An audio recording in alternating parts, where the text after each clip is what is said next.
Hi there and welcome to another workout for you to row along to. For those of you following the 1K plan, this is week 2, session 5. For anyone that's not doing the 1K plan, don't worry about it. This is a fantastic, tough row that's going to give you that kind of real grunt, kind of hard work that you might be looking for. Because what we're going to do is we are going to do 2 minutes 4 times with 3 minutes rest in between. Doesn't sound too much, 3 minutes rest, you could go for a party during that time. However, those 2 minute intervals, I want you to be going really hard, okay? And what we're gonna do is as we go through those 4 intervals, we're gonna increase our stroke rate. So the first one we're gonna do at 26 strokes a minute, then we've got to 28, then 30, then 32. Because as far as a 1K plan is concerned, what we've been working on is power with rows like the 20 strokes a minute and 24 strokes a minute at full whack, but then stroke rate as well by what we've been doing on session 1. And so in a session like this, we're combining the two, and by going up from 26 to, 32? Yeah, by the end of these 4 intervals, you're going to be examining what your body's capable of. Are you able to put in that power as your stroke rate goes up, which is important because as I got into a discussion with someone online about, it's all very easy to put in full power at 20 strokes a minute or 24 strokes a minute, but the moment your stroke rate gets up, you need to be able to put in that power too, okay? If everything falls apart when you get to a higher rate, you're not really using your body and the ability to row fast in a way that you should be able to. All right, so because this is a tough workout, we're going to get into a 5-minute warm-up first. All right, so we have to get our machine set up. On a concept 2, head to your what am I trying to say? Yeah, drag factor, that's the word, and set that where you want it to be. If you don't know about drag factor, I do have a video here on the channel. If you know about it but don't know where to set it for around about 130 and adjust from there. If you know nothing about it, just set the lever between 4 and 5. Too low isn't an issue, too high is where it becomes a little bit worrying in terms of having to heave against the stroke, which is the guidance for folks who aren't on a concept 2. Just set the resistance so you get a nice feel from the stroke, but you don't have to like really yank and heave against it. Next up, if you can, set the monitor to eye height. Not all of you can. And then finally, set those foot stretcher heights so that as you come forwards, you can get your shins vertical. Okay, so pointing straight up. If you're set too high in the foot plates, it can get a little bit tricky to get there. If you're set too low, you might go scooting past, and that can cause power leaks and possible injury in terms of stretching your back. So 5-minute warm-up. We're going to do this at around about 20 strokes a minute. For the first minute, we're just going to think about the power from our feet connecting to our hands, and then we'll increase the pace a little bit as we get through the next 4 minutes. So here we go. I should really start again, shouldn't I? Warm up in 3, 2, 1. Let's go. It's boring. I'm in a bit of a rush today. So I'll get through this row quite quick and get back to work. So all I want you to think about is pushing with the feet to get power into the machine, and then trying to get a feel for the handle connecting to the machine at exactly the same time that you push with your feet. If you push too soon with your feet, your backside escapes and you lose a whole bunch of potential power. If you pull too soon, what happens is that you use your biceps too early from the front, and you just can't get that snap of your legs in. Whereas if you have a forwards tilt, arms straight, and push with your legs, you can really just surge that power into the machine. Okay, so that's our first minute done. So now, from a pace point of view, just push a little bit harder. If you have a 2K training pace, I want you to take it up to about 2K plus 18. Now what that means is that you row a 2-kilometer time trial as fast as you can, as long as you're medically okay to do it, because it's a tough old row. And then take the resulting time and divide it by 4. And that gives you the average time to cover 500 meters in that 2K time trial. Doesn't matter if you started at 150 and ended at 210. If your total time is 8 minutes, your average is 2 minutes. And so when I then say I want you to row at 2K plus 18, you go 18 seconds slower then your 2K average. You set your monitor to the 500 meter split time if you can, and you want to make sure and see that on the screen. So my 2K time right now is 1:45 average for a 7-minute 2K. So I want to be rowing at 2:03 pace. Alrighty then.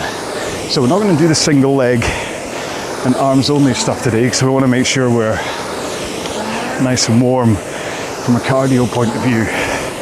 So we're going to keep on going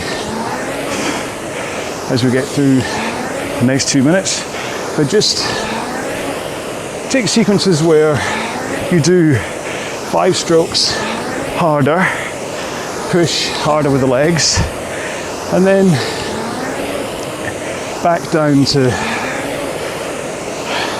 that easier pace for 5 strokes. Just count them off in your head. You can do 3, you can do 5. I just want you to push harder for a few strokes. See that time, or however you've got your monitor's display set. Just make sure your pace increases for those strokes, and then back off, and then let's go fast again. This just gives a little bit of an added boost in the warm-up to your muscles as well as your cardio, rather than it just being a soft warm-up, because you do want to make sure that you're nicely warmed up for today's row, because it is a tough old sausage. Your last set of faster strokes for me. Push with those legs. There we go. And then we're just going to paddle home. Now, of course, if you want to extend your warm-up, make sure you're okay for today's row, and please do pause the video, keep rowing, because I want to make sure that you're fully warm, your body's okay for the main session. So I just got totally distracted by quite a large rain cloud. Ooh. Anyway, have a quick drink, keep moving up and down the rail, and I'll explain one more time what we're doing before we get into our main session. Okay, once again then, what we're doing today is 4 2-minute intervals with 3 minutes rest in between. We're going to go up through the stroke rate, so you start at 26, and then the second interval is 28, third is at 30, and the fourth is at 32. So this is going to get tougher as you get through it, okay? And the amount of intensity you're putting in is really as much force as you know you can put in to get through those 2 minutes, but at a kind of a max point, okay? I talked about this before, it's a little bit of a dichotomy about putting in everything, but also kind of pacing it so you know you can get through the rest of the workout. There's no point doing the first 2 minutes absolute eye bulging, flat out, and then you can't do the next 3, so you have to work on that pacing a little bit so you can get this right, okay? So it's a little bit of a tricky one, but you'll get there. And what I'm hoping is that as you go through this workout, you'll be able to understand what's going on in terms of, as the stroke rate goes up, are you able to continue to put in a good old push with the legs, or is something going wrong? Are you kind of missing that power? You're actually rowing slower at 32 than you were at 26, okay? And that's fine if it does, because what it means is then you know what you have to work on. There you go. Right, I'm gonna have a last drink before I hit the next one. Oh, I really hope it doesn't rain. After yesterday's failure of the video record, if I have to stop this one because it's raining, I'll be very annoyed.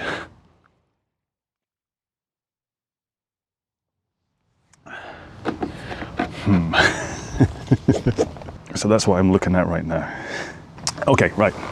First interval, 26 strokes a minute. Follow me for the stroke rate, and I want you to put in as much effort as you can through this while you're rowing, all right? A little bit of a tricky one.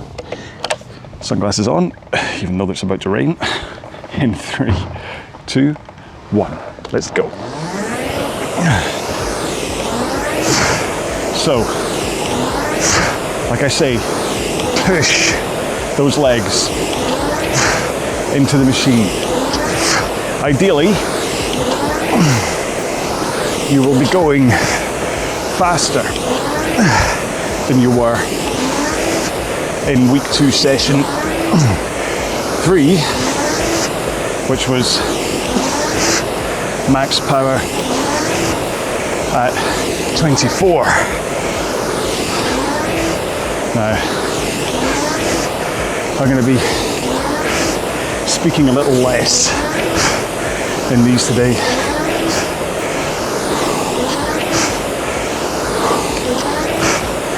Make sure push from the legs.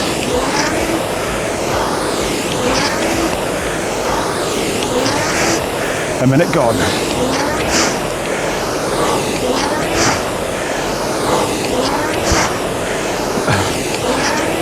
Arms straight to allow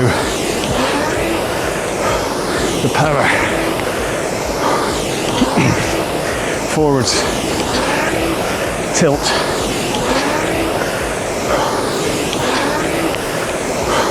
"30 seconds.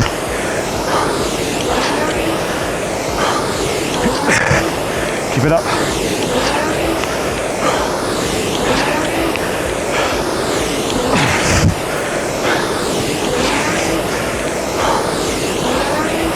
"10 seconds.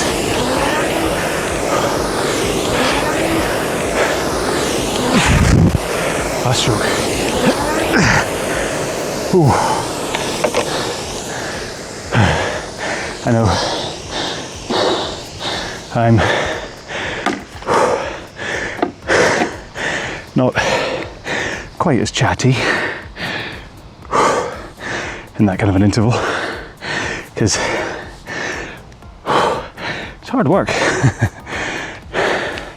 And remember, I'm training for myself here too, so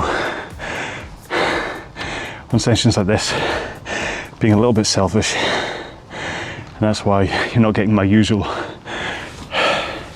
scree of rubbish. Have a drink.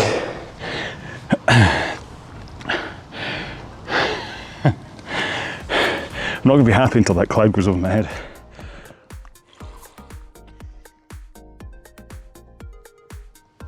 If nothing else, I could just repeat that interval. No, I can't, because it's all stroke rate changes. Oh.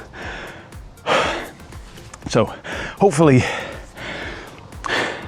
you discover from that interval what this means, okay?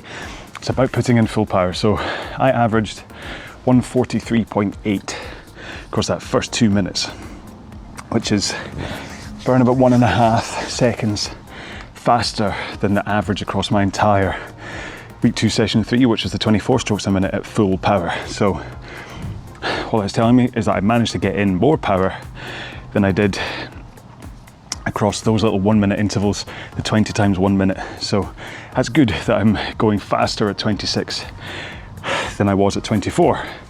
Because if anything, what I'm hoping is I'm putting in the same amount of power from the legs, but because I'm doing 2 strokes extra per minute, that's giving me the extra pace that took me that up to 143.8 instead of 145.2. Do you understand? So what I'm hoping again is, as we do the next interval, in 52 seconds, that I will go up in pace a little bit more. And then what it becomes is, can I hold on? It's quite fly-tastic today. It must be because of that rain cloud. As I go on through these next 2 minutes at that slightly higher rate for 2 minutes, do I have the fitness to then hold that power, hold that stroke rate to get through that 2 minute row? Okay, so that's kind of the point of today. So you have to keep on putting in the power. If fatigue hits, fatigue hits. There's nothing you can do about that. Oh, my water's going to spill out if I do that. Should have warned me. 15 seconds to go. Now, if you want to start light rowing, so you're on a rolling start here, please do. But we're going in 7, 6, 5, 4, 3, 2, 1, go. So, 28 this time. But carry on. Pushing.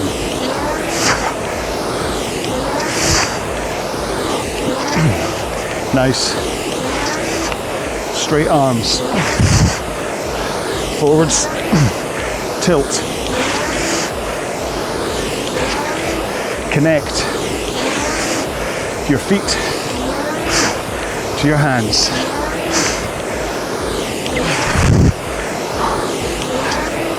Minimize the delay at the front.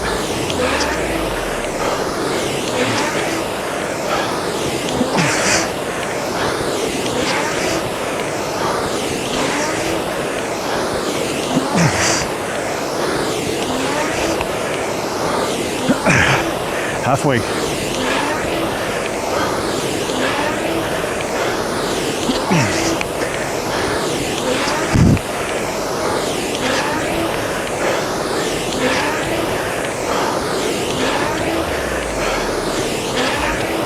Twenty strokes.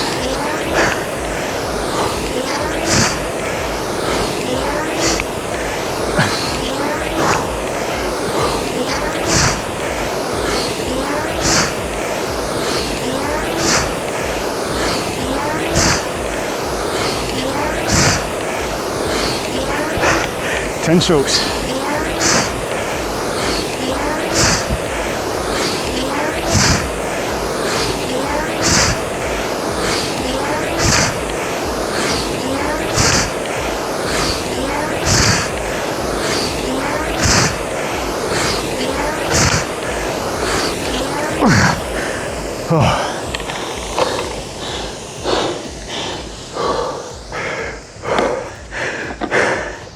Right about now, I wish I programmed in 4 minutes rest and not 3.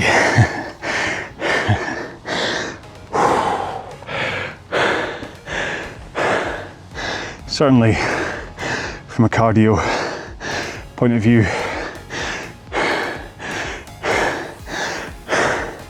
it was up there, which is why I stopped talking. Have a drink.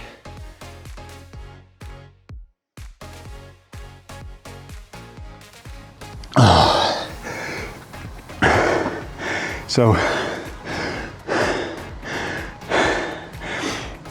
my 26s were 143.8. My 28s were 142.2. So 1.5 seconds faster again. So that really means that the 24 to 26 was 1.5 and 26 to 28 was 1.5. So really, that being 142.2, kind of want the next one to be round about 140.5 to 7.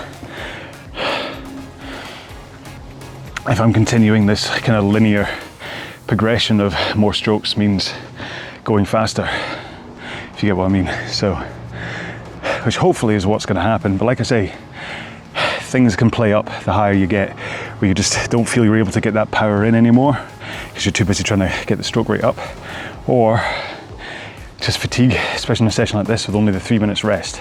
Fatigue can set in and then you just can't hold on any longer. So I think it'll be the same for me again the next one, I'm afraid, where won't be that much chat from me, but just make sure and push with your feet, hold that forward tilt with straight arms as you push.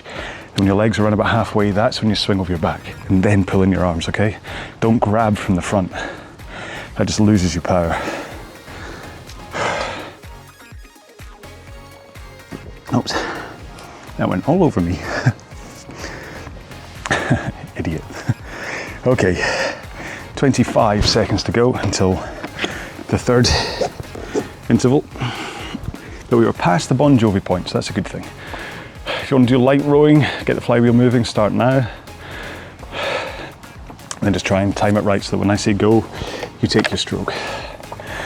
7, 6, 5, 4, 3, 2, 1, go. 30 strokes a minute. 1 stroke every 2 seconds.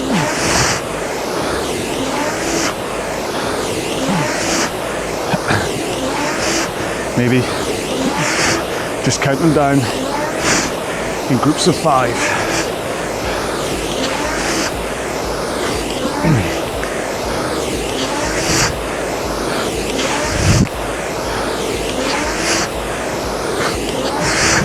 Keep pushing.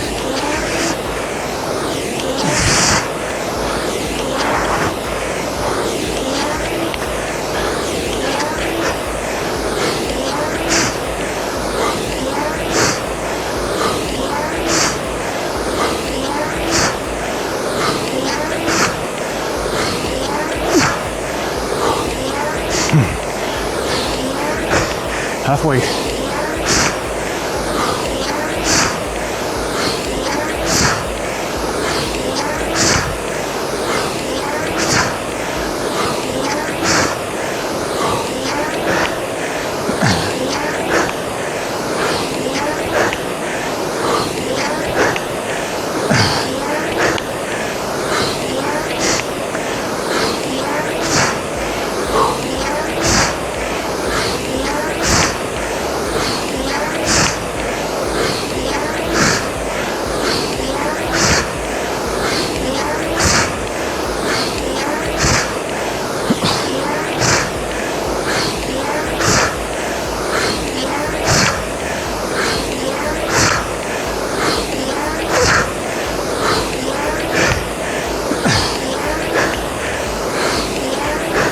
Last one. Oh. Hoots.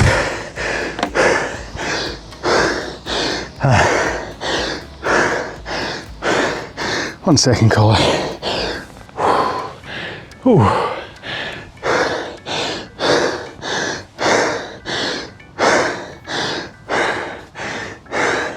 It's like a dodgy phone call. Sorry.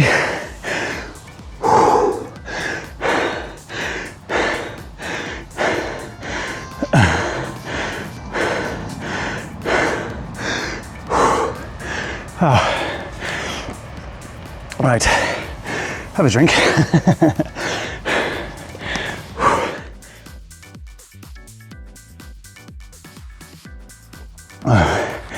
That wouldn't have been a very fun section for the podcast people. At least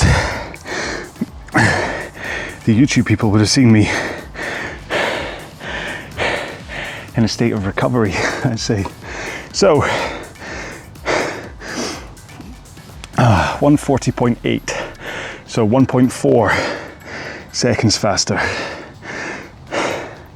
rather than 1.5, but I'll still take that as better. So our last one is going to be at 32, so just 64 strokes. Count down in 4s or 8s can help. Just think about those little short spurts, not the total 2 minutes or the total 64.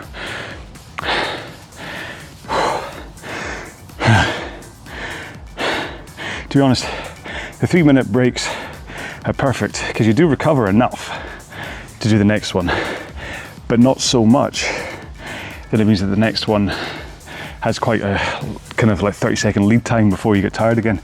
Pretty much as you hit this 32, by the time you're about 10 strokes into it, actually that's about 20 seconds, so maybe about 5 strokes into it, you'll likely be in that kind of tired or that I'm working rather hard state again. Okay, 35 seconds to go. If you need to, just reseat your seat.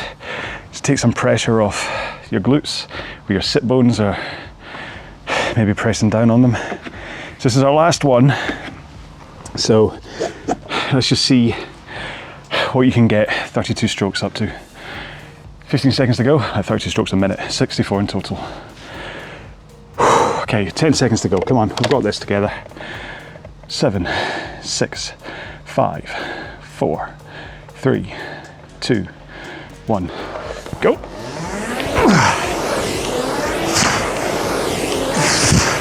Try to get the rate up and keep it up.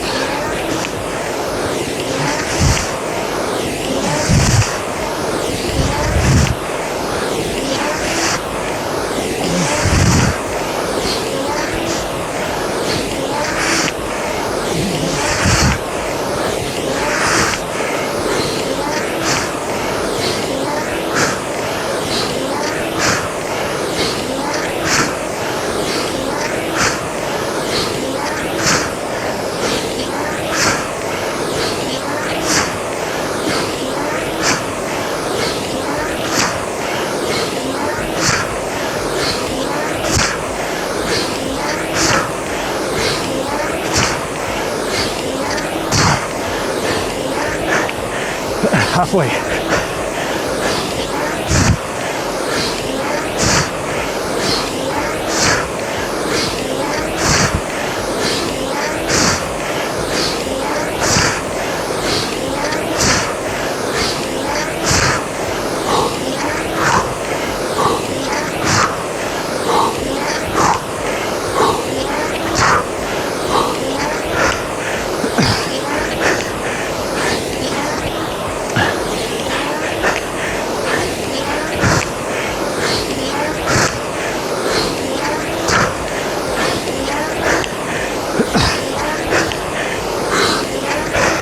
Fast.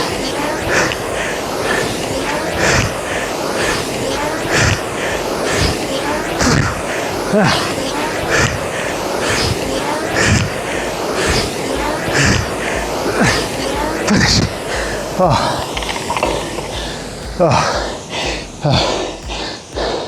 So, weather.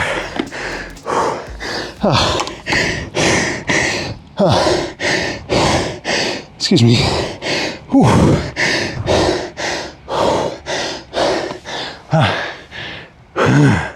Whether it was fatigue or ability, who knows, but I only managed to match 140.8 at 32. But like I say, I just had 6 minutes at high effort in my legs, so maybe if I was to go 26, 32, 28, 30 and mix up, 32 would have been better. It would be nice if that had gone to plan, another second and a half faster, but plans are made to be broken. Right, let's do a 3 minute cool down. So we have 1 minute of light rowing and then single leg, arms only, legs only, okay? So here we go. In 3, 2, 1, let's go. So just 20 strokes a minute. Pick a pace that's at high enough intensity that you know you're engaging your legs, your arms and your core, but not so much that you feel like you're starting to work hard again. And then after this stroke, start to ease off. Keep the stroke rate up, but just reduce the pressure from your legs as you push. And that connection, the hang off the handle, will feel lighter because you're pushing less with your legs. Okay, one more stroke and then take one foot out and put it on the ground. Continue rowing. Make sure to still take a full stroke. Slide so your shin is vertical and then all the way back so your leg is down in a soft lock. One more. Soft feet. Don't have to worry about strapping the other one in yet. Your foot that's down will stop you from falling off the back of the machine.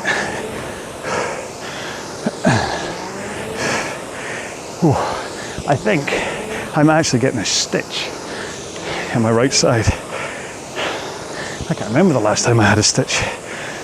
One more here. Both feet in. Don't worry about strapping. Legs straight. Row with your back and arms. Swing over your back. Pull in your arms. Out with your arms. Swing back forwards again.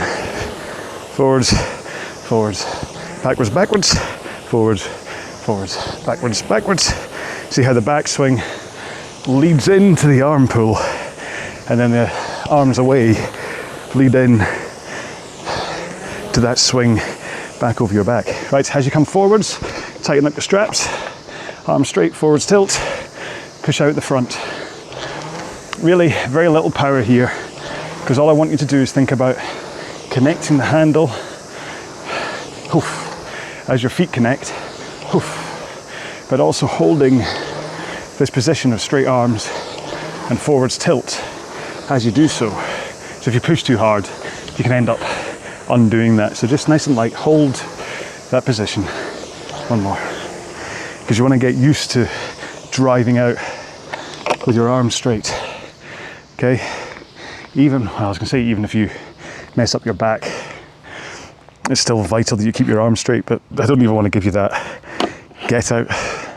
There's no, you keep your back forwards, keep your arms straight, drive back, arms. Right, so if you're going to run away into the shower and not stretch, then please at one point stretch your quads and your hamstrings. Not in the shower, I don't want you to fall over. I'm just a boy of catchphrases, aren't I? Just say the same thing at these points. Or you can follow Stretchy John. He'll take you through some, structured stretching, and I will take you through the same kind of stretches, but using the machine rather than a stretching mat. So, hamstrings first, put your feet into the stretchers, but they should still be loose, straps from taking it out just then. So you should be able to just come back with your toes slightly.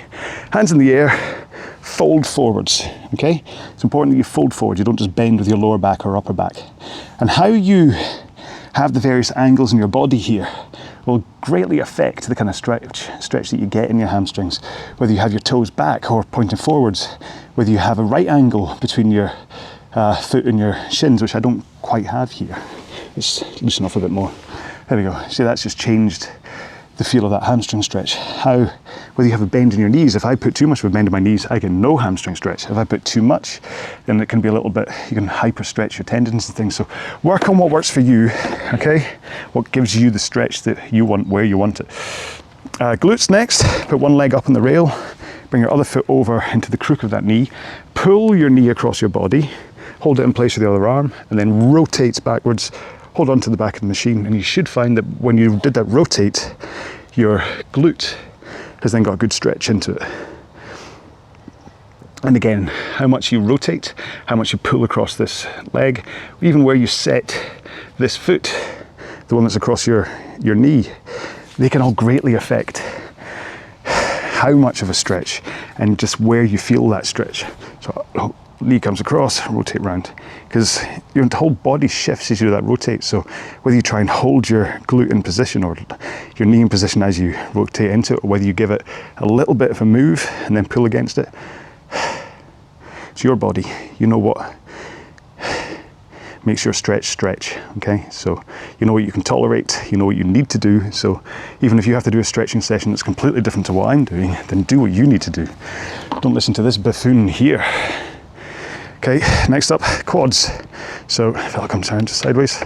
So hold your heel against your backside, and if you can try and get a straight line down through your shoulders, your hips, into your knee, then that's the perfect starting place. And then you think about, should I straighten up? Don't really want to bend forwards too much, but again, just adjust your body to give you the right kind of a stretch.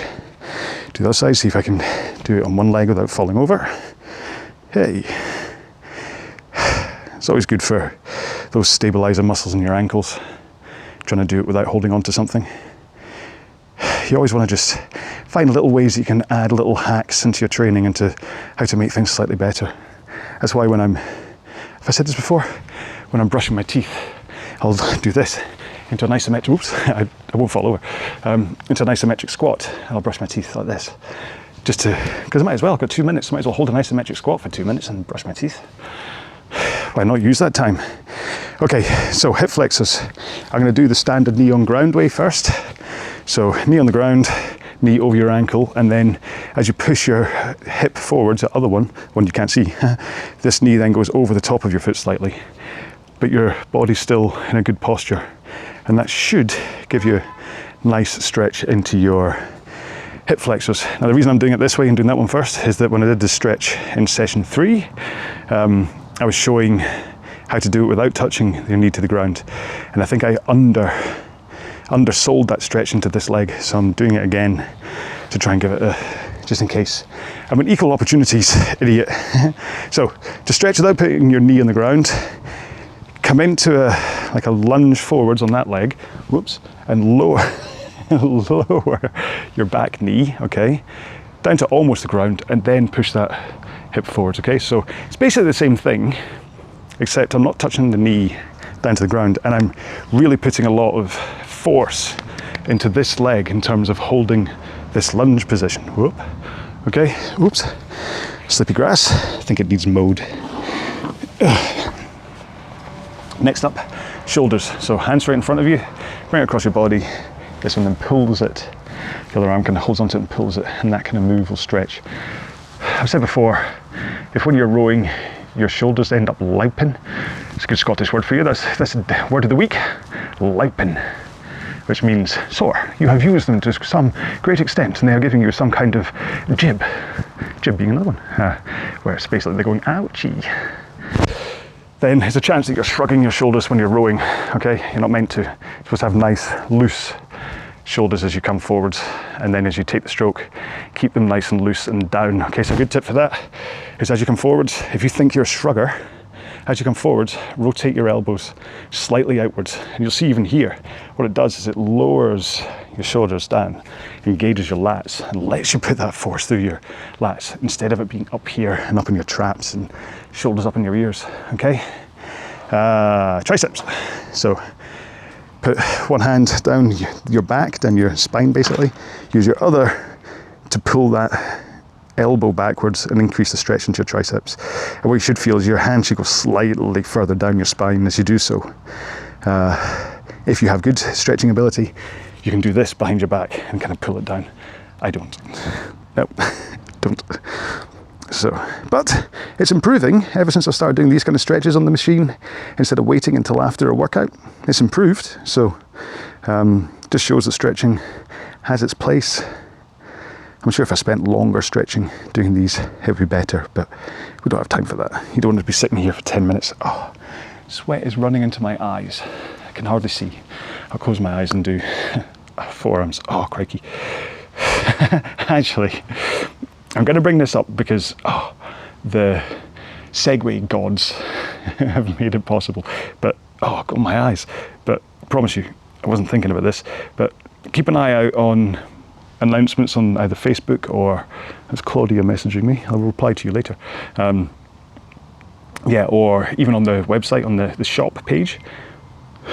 She really wants me. What was I saying? Oh yeah, because I've started to sell a headband made by Halo. They're great. They're kind of, it's not neoprene, but it's that kind of like, it's not toweling. It's a kind of a really good wicking material headband that goes around. So yeah, not that I'm saying buy my merch all the time. I'm not that kind of guy.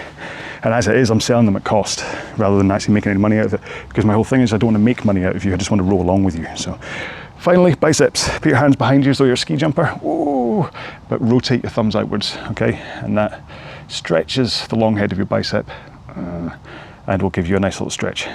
Your bicep shouldn't take that much of a kicking when you're rowing, but there is that element at the back when you kind of pull in that you do get. It's like if you're the kind of person that does reverse curls, then it's that kind of action at the back as you kind of pull through. So your biceps could get a little bit of work here. So give them a good stretch. Right, and that's us all done. Hopefully Stretchy John is done as well. So this was a tough old workout. Yeah. Hopefully, I mean, one of the comments on week 1, session 5, someone left a comment saying that it wasn't quite hard enough for them. They kind of thought, I could have done with an extra couple of intervals. So in a workout like this, if you get to the end of it and you're like, you know what, I could have done with a bit more, just throw on another interval, make it so that it's hard enough. But then also, I mean, I couldn't have given any more in that last interval just then. I was trying to get faster than my average because that was my aim. And I just couldn't, because from a cardio point of view, I just didn't have it in me to be able to do it. And my legs were just not able to push as well because I'd just been putting everything into it. So if you feel that you do a session like that and you're not tired at the end of it, I'm kind of going to say that something's amiss, whether it's that you're not pushing in the amount of power that you should be, whether it's that you're not quite hitting the stroke rate, whether it's that your technique's not quite right, so you're kind of everything's just coming at the back, so you're not getting the full body workout and things. I don't know. So in fact, if that's the case, send me a video of you rowing and I'll try and help. Totally for free is what I do.